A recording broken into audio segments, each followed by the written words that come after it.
प्रिय मित्रों, सत्संचार में आपका हार्दिक स्वागत है। 15 मार्च 2026 चालीसा काल का चौथा रविवार है। आज का सुसमाचार संत यूहन्ना के 9वें अध्याय से वाक्य 1 से 41 तक लिया गया है। एक छोटी सी कहानी है। एक बहुमंजिला इमारत में ऊपर जाने के लिए लिफ्ट भर गई थी। दरवाजा बंद हुआ, लेकिन लिफ्ट ऊपर नहीं जा रही थी।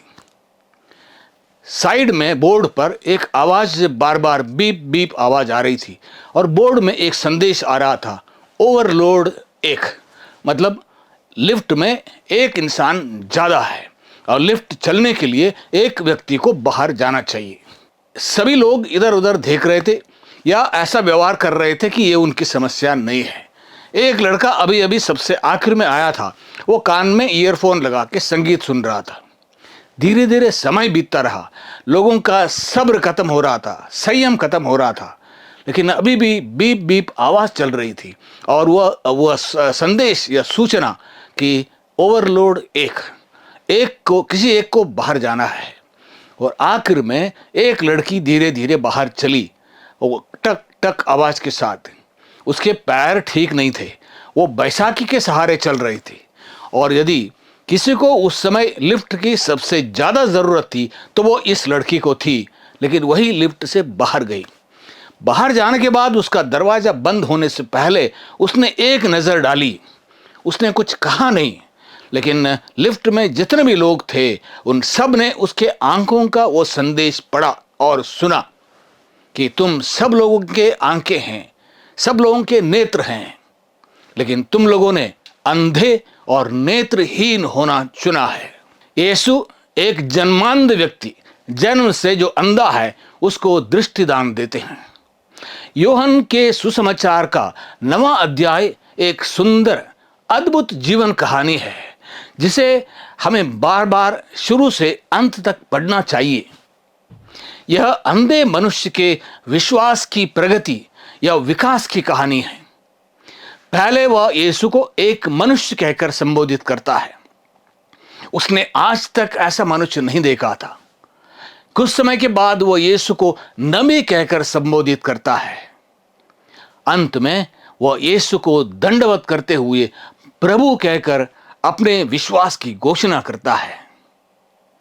यीशु के विषय में एक सुंदर बात यह है कि हम जितना उसे अधिक और अधिक गहराई से जानने लगेंगे, उसकी महानता और श्रेष्ठता उतनी ही बढ़ती जाती है। मत्ती के सुसमाचार के 13वां अध्याय वाक्य 14 में नबी इसायास के कथन को प्रभु यीशु उद्धृत करते हैं।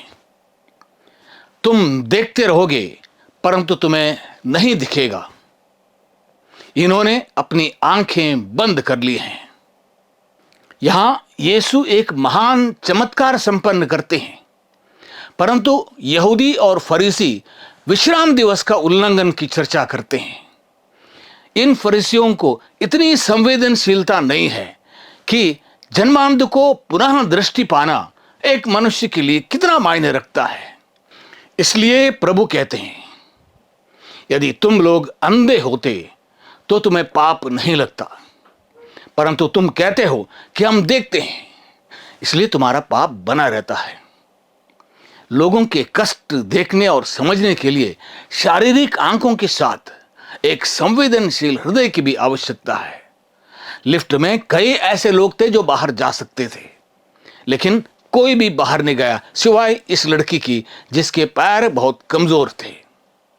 फरीसियों और यहूदियों ने उस मनुष्य को मंदिर से बाहर निकाल दिया, परंतु मंदिर का प्रभु उसे मिलने आते हैं। मनुष्य अपने अभिमान और अहंकार से यह सोचता है कि ईंट पत्थरों से उसने जो मंदिर बनाए हैं वहां वह ईश्वर को भी अपने अधीन कर लेगा, अपने नियंत्रण में कर लेगा। यीशु को अपने भक्तों से मिलने के लिए मानव निर्मित मंदिरों की आवश्यकता नहीं है। ज़क्केउस से वह उस पेड़ में मिले जब वो वहां बैठकर प्रभु की प्रतीक्षा कर रहा था। एक कुकर्मी चोर को वो कलवारी पहाड़ पर जीवन के अंतिम क्षणों में यीशु का दर्शन हुआ। मत्ती जब पैसों के मेज पर बैठा था, उसे प्रभु ने बुलाया। आप ईश्वर के मंदिर हैं। इस मंदिर में भक्ति और श्रद्धा और विश्वास के साथ ईश्वर की खोज कीजिए। जब भी हम यीशु से मिलते हैं, हम एक चुनौती का सामना करते हैं। वह कहते हैं, मैं तुम लोगों के पृथक्करण का निमित्त या कारण बनकर आया हूं, जिससे जो अंधे हैं वो देखने लगे और जो देखते हैं वे अंधे हो जाएं।